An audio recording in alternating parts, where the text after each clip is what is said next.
Leo tumejifunza majina ya ndugu na marafiki: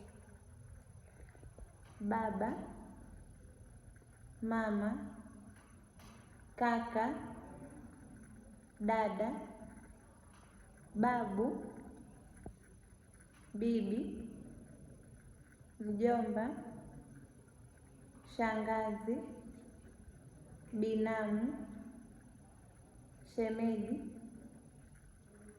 wifi, mchumba, mkwe, mvulana, msichana, mjukuu, kitukuu, mtoto, baba mdogo, mama mdogo, baba mkubwa, mama mkubwa.